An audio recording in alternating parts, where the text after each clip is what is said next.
Tapos na tayong mamili ng mga ating kailangan. So, ayan, dito na naman tayo. Kasi dito lang kasi maraming mga murang bilihin talaga dito sa malapit kay nanay. Doon sa kabila, sobrang mahal doon. Kaya, kailangan ko pa ditong pumunta para magbili ng mga gulay-gulay sa bangketa. Nagbabangketa tayo ngayon. So, ayan. Dito kasi madami talaga dito. May mga pwesto ng parang Divisoria. Ang haba kasi ng palengke dito sa amin. Kaya, ang sarap dito mamili kapag meron kang pera. Pero syempre, magsiselfie muna tayo kasi tapos na tayong mamalengke kung yung itsura natin ay okay pa. So, okay pa naman. Wala pa rin tayong ngipin for today's video, chareng. Dito kasi meron maganda silang salamin. Ayan, sa bahay kasi maganda din yung salamin ko nakadikit sa pader. Kaya pag pupunta ako dito, nananalamin kasi ako. Kasi nga dito parang ang ganda-ganda ko. So dito para makumpleto yung ating pagbisita dito, syempre may bubulihin na naman tayo. Aasarin na naman natin si Tito kasi parang ang lungkot na naman ni Tito. Alam ko kasi pag malungkot to si Tito, sigurado madami na namang utang si nanay tapos kaunti lang ang sweldo. Kaya nga nagdadasal siya sa taas. Pero tapos na nga pala siya nito magdasal. Tapos bumaba siya kaya tinanong ko siya kung ano yung wish niya sa kanyang dasal o ano yung mga dinadasal niya. Tapos sabi niya nga sa akin, bibigyan daw siya ng malakas na pangatawan, mawala na daw yung kanyang mga sakit-sakit, yung tulad ba ng dati na macho-macho men siya. Tapos sabi ko nga sa kanya, hindi niya ba dinasal doon na mag-divorce na sila ni nanay. Sabi niya, hindi daw, kaya natatawa lang daw siya.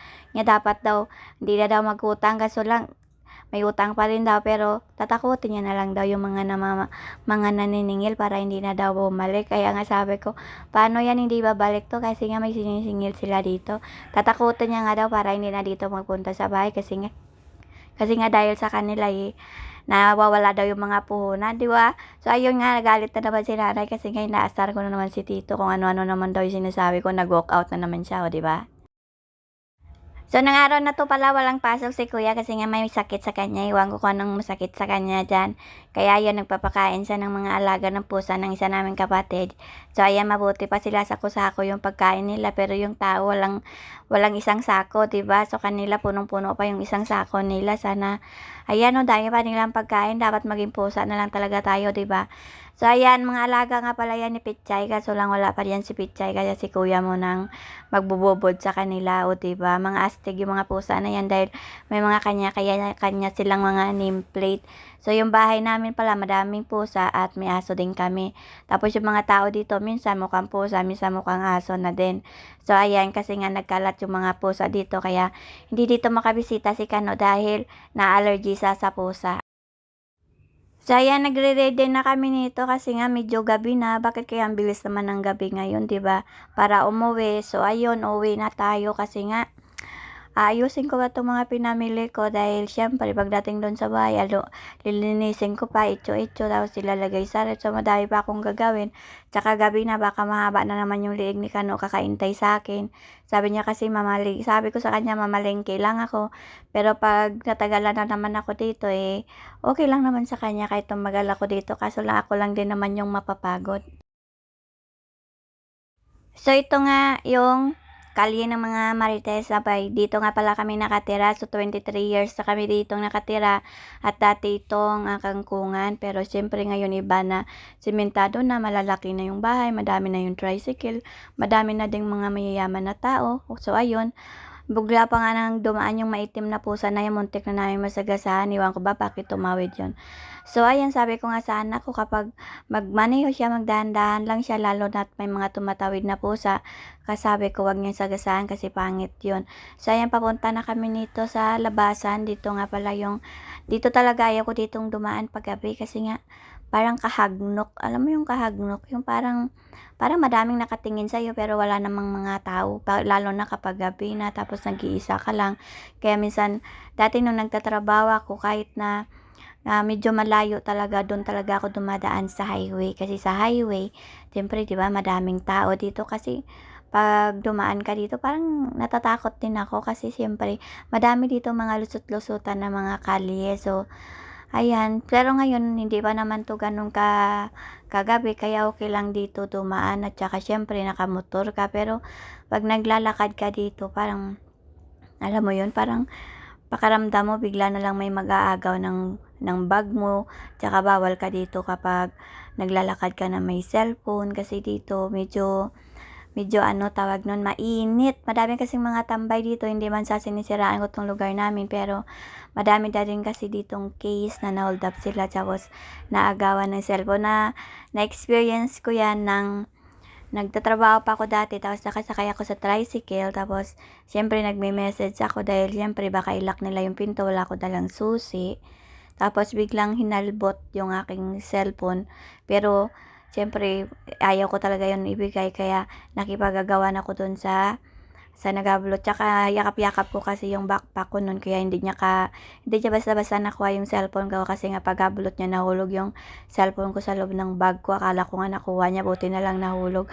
Nang time na yun nagtatrabaho pa ako nun ng housekeeping tapos parang 1 to 10 yata yung aking schedule. So, siyempre, paglabas mo ng trabaho, mag-aantay ka pa ng sasakyan.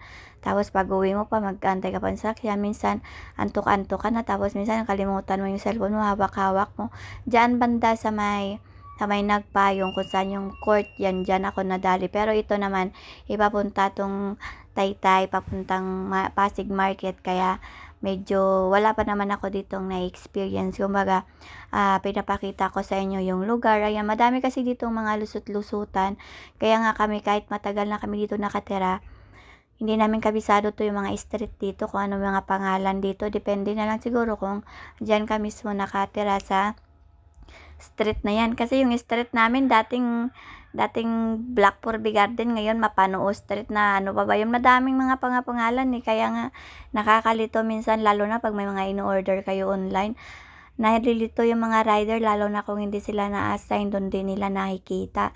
Tsaka kunwari ipin mo sa Google Maps, ang napipin lang yung talipapa, hindi mismo yung bahay mo. So, hindi ko alam ngayon kung na-upgrade na. So, yun lang talaga. Kaya tinutour ko kayo dito para syempre, kapag nakapunta kayo dito sa lugar namin, magdoble ingat din kayo kasi hindi naman lahat ng tao masama, pero syempre, di ba, dahil lang sa dala ng hirap sa buhay, minsan yung mga tao nakakagawa talaga, tinatawag nila yung survival. So, minsan, hindi naman natin sila pwedeng i-judge porket na nang snatch sila, malay mo may mga emergency o balay mo kailangan nila, tapos wala silang mautangan. So, 'di ba? Pero hindi pa rin talaga sagot yung magnakaw kapag kailangan mo ng kailangan mo, 'di ba?